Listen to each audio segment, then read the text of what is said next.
Vous tous qui êtes présents, vous qui suivez par YouTube, la question de la vie, la question de la mort, la question de la souffrance, sont des questions qui vous habitent et qui nous habitent tous. Et il y a des orientations parfois personnelles, parfois familiales, parfois sociales. Mais si on est réunis ce soir, c'est pour ne pas cesser de, entre guillemets, je dirais, de chercher la vérité et l'amour, comme on l'a exprimé, ne pas cesser de réfléchir, ne pas cesser de prier, ne pas cesser de chercher des chemins de vie.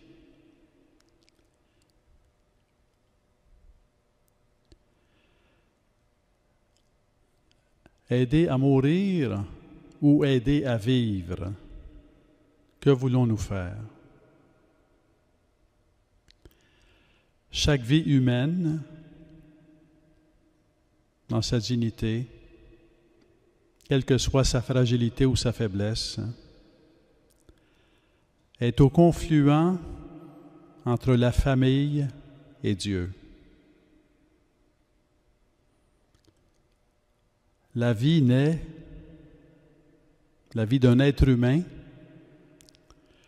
Un être humain naît dans une famille.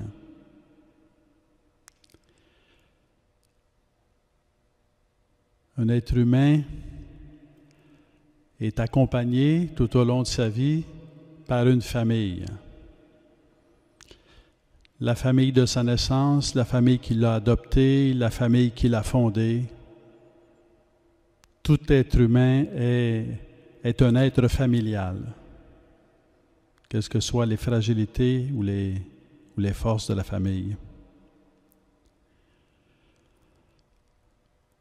Tout être humain est aussi devant Dieu. Il n'y a pas un être humain qui s'est donné la vie à lui-même. Dieu est l'auteur de l'existence. Au moment même de ma conception, Dieu a créé de façon immédiate mon âme spirituelle afin que j'existe corps et âme, parce qu'être un être humain, c'est exister corps et âme.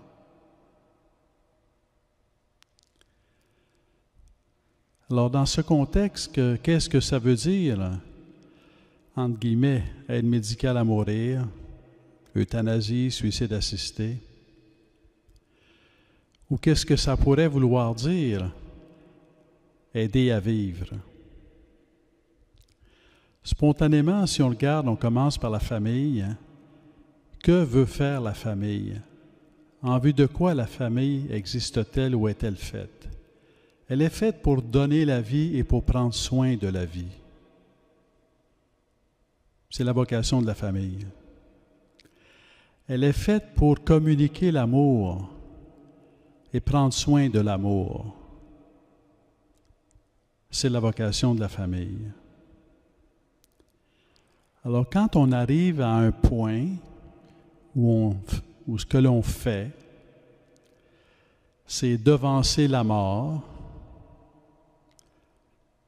on n'est pas en train d'accompagner la vie. On n'est pas en train d'accompagner l'amour. On est en train de faire mourir.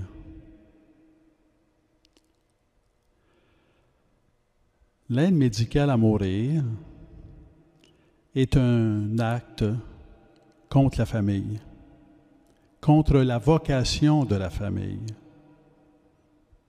C'est un acte grave contre la vocation de la famille, qui est de donner la vie et l'amour et d'accompagner la vie et l'amour. Devant Dieu, devancer la mort est un acte contre Dieu. On ne peut pas, au nom de la foi, pratiquer l'euthanasie ou le suicide assisté, même quand ça s'appelle l'aide médicale à mourir. Parce que c'est Dieu qui est l'auteur de la vie. C'est Dieu qui m'a posé dans l'existence. C'est Dieu qui m'appelle à vivre. et non seulement en ce monde, mais qui m'appelle à vivre pour l'éternité. C'est Dieu qui m'a posé dans l'existence, dans l'espace et dans le temps, pour me conduire à la vie éternelle, pour me combler de bonheur pour l'éternité. Ma vie est entre les mains de Dieu.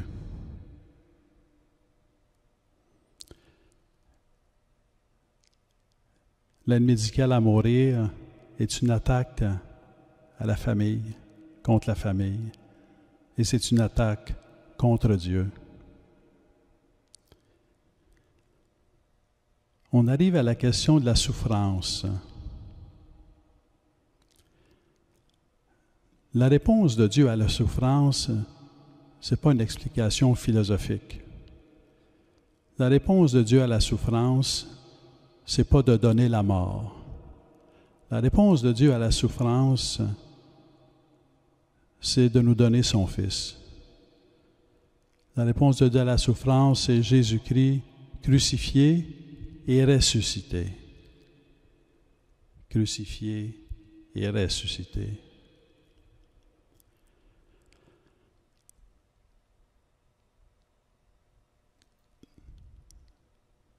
Il y a la question de l'art de vivre. Il y a la question de l'art de mourir.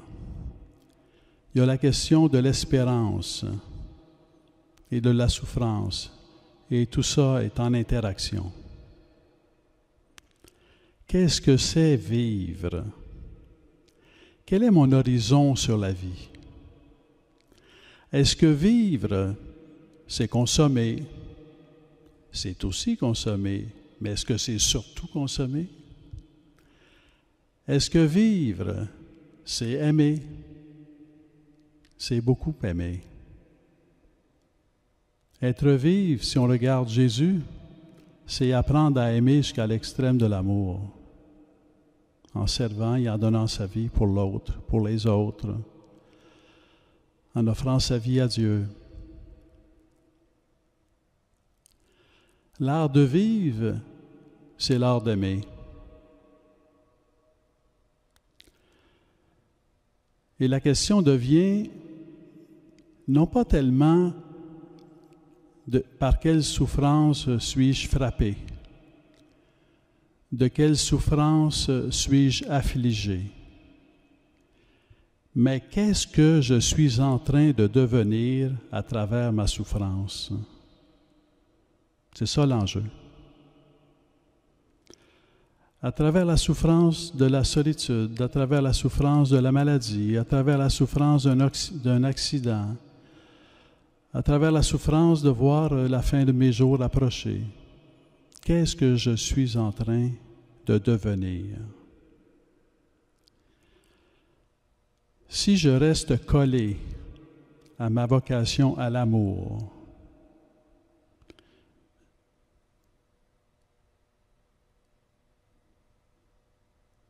j'apprends qu'on peut aimer aussi quand on souffre. Si je reste collé à Dieu, j'apprends que je peux tout offrir à Dieu.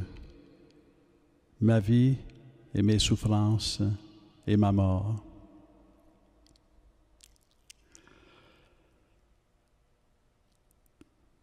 Quelqu'un que plusieurs connaissent, Antoine de Saint-Exupéry, connu pour avoir écrit Le Petit Prince, dit dans une de ses œuvres, qui est Citadelle, je pense, que pour donner un sens à sa vie, il faut donner un sens à sa mort.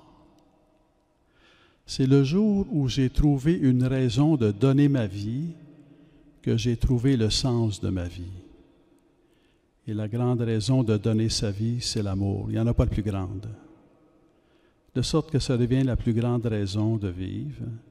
De sorte que le jour où je peux donner à la perspective de ma mort le sens de l'amour, je viens de donner à ma vie le sens de l'amour, je viens de trouver le sens de ma vie.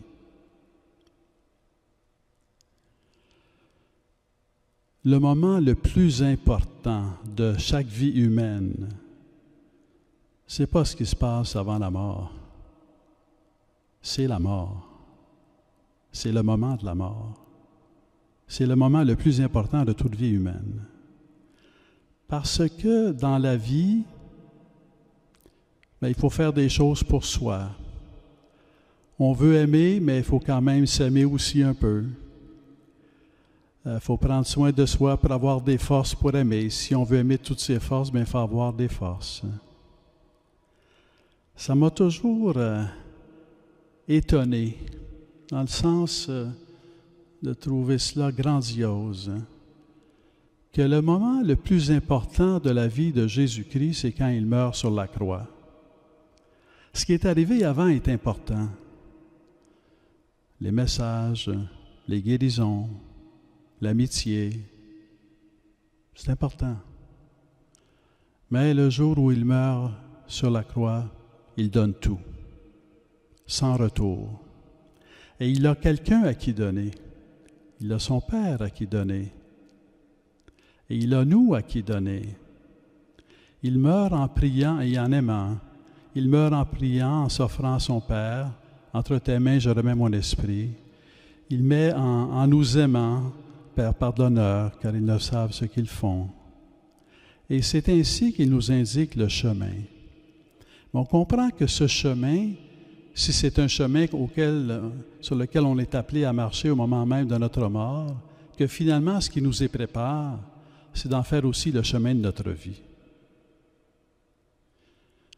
Quand on fait de notre vie le chemin de l'amour, le chemin de notre vie, le chemin de l'amour, on se prépare à faire de notre mort un chemin de l'amour. Est-ce que, on m'a posé la question, est-ce que j'aspire, est-ce que je désire, est-ce que je veux, est-ce que je veux tout remettre à Dieu? Est-ce que je veux, avec Jésus, dire, Père, entre tes mains, je remets mon esprit, entre tes mains, je remets ma vie, entre tes mains, je remets ma famille, prends soin des miens. Entre tes mains, je remets le moment de ma mort. Je m'abandonne à toi. Que ce soit ton moment. Et un peu comme Jésus à Gethsémani qui dit, il ne dit pas qu'il a hâte à Gethsémani. Il dit, ça ne me tente pas. Que cette coupe s'éloigne de moi.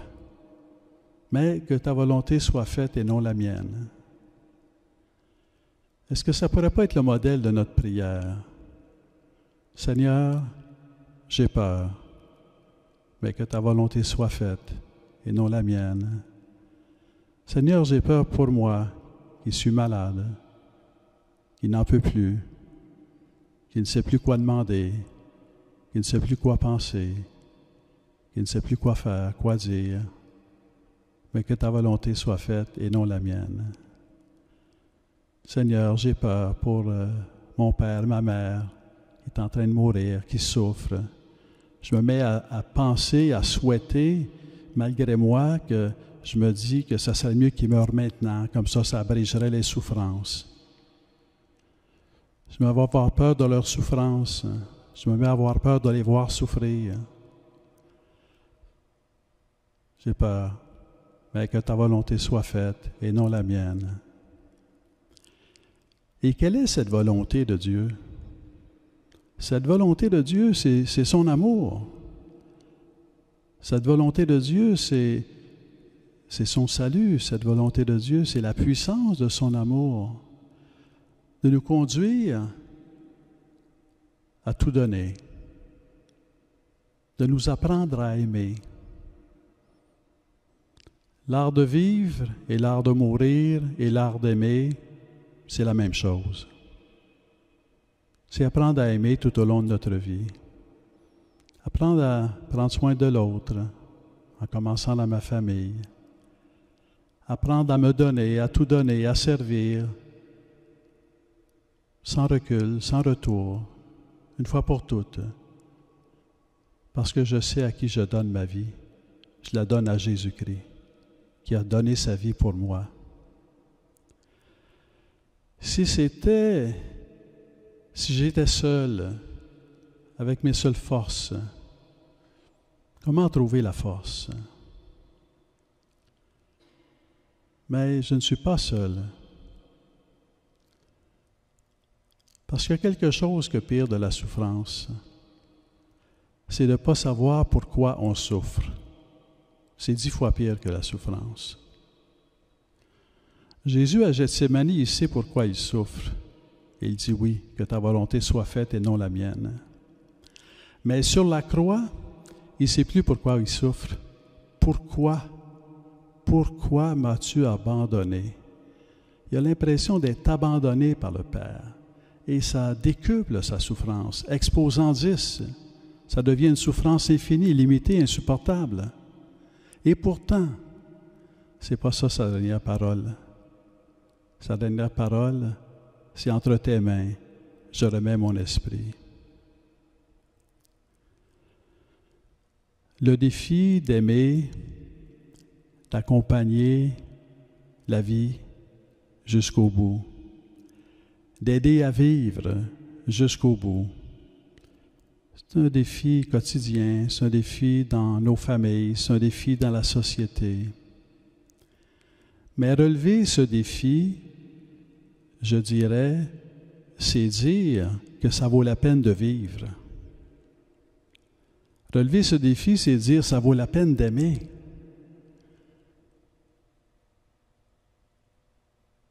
Relever ce défi, c'est dire, au-delà de la vie, il y a Dieu qui est présent, qui nous accompagne et qui nous conduit à la vie éternelle. Continuons de prier, de réfléchir, d'aimer, de servir, de prendre soin de l'autre. Là où il y a le doute, reprenons cette fameuse prière de Saint François d'Assise. Là où il y a le doute, et ça fait partie de l'existence, le doute. Il ne s'agit pas ici de condamner le doute, il s'agit d'être présent dans le doute. Là où il y a le doute, soyons présents. Là où il y a la peur, soyons présents. Pour être des témoins de l'espérance que Dieu est présent, lui-même est présent et qu'il nous accompagne à travers le passage de la fin de notre vie, au seuil de notre vie, parce que quelque part, la mort n'existe pas. Ce qui existe, c'est la vie qui devient vie éternelle.